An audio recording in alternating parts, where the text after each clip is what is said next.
ভারতবর্ষ যখন পরাধীন, ধর্ম বর্ণ জাতপাতে ঘেরা সমাজে আচ্ছন্ন, ঠিক তখনই ধরণীর কোল আলো করে আবির্ভূত হলেন এক বীর শিশু। নাম তার বিলে।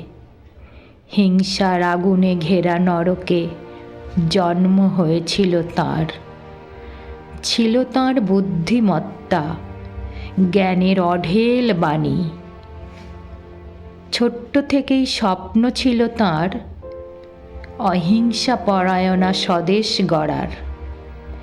সেই সময়ে স্বপ্ন দেখাও ছিল যেন পাপ। ইংরেজদের দাপটে সারা দেশ যখন তন্দ্রামগ্ন, কিন্তু তাঁর মুষ্টিবদ্ধ হাত অগ্নিদর্পে সমুজ্জ্বলে উদ্ভাসিত।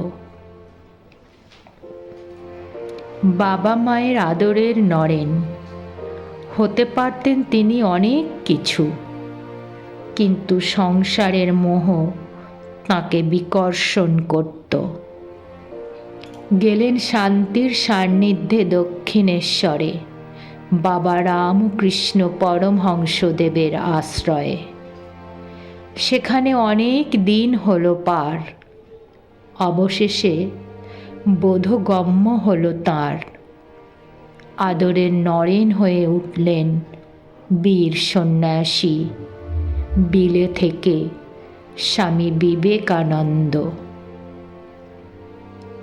তারপর একে একে সারা দেশে নানা জায়গায় নানা ক্ষণে দিলেন শান্তি ও মুক্তির বাণী।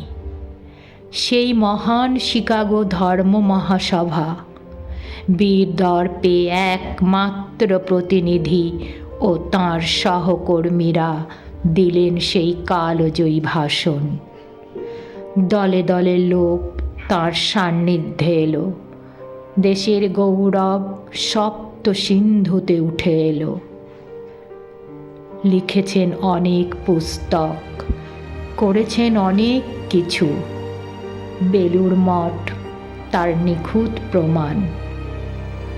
ছিলেন মহান যোগী। তারপর হঠাৎ একদিন প্রবল ধ্যানে মগ্ন হয়ে মহাভিনিষ্ক্রমণ লাভ করলেন। চলে গেলেন উনি। শুধু এখন পড়ে রয়েছে তাঁর কর্ম, আর তাঁর কর্মের গর্বে গর্বিত স্বদেশবাসী। কম সময়ে সমাজের হিতে করে গেলেন উনি। জন্ম জন্মান্তরেও সেই কর্মের ফল ভুলিবে না কখনই।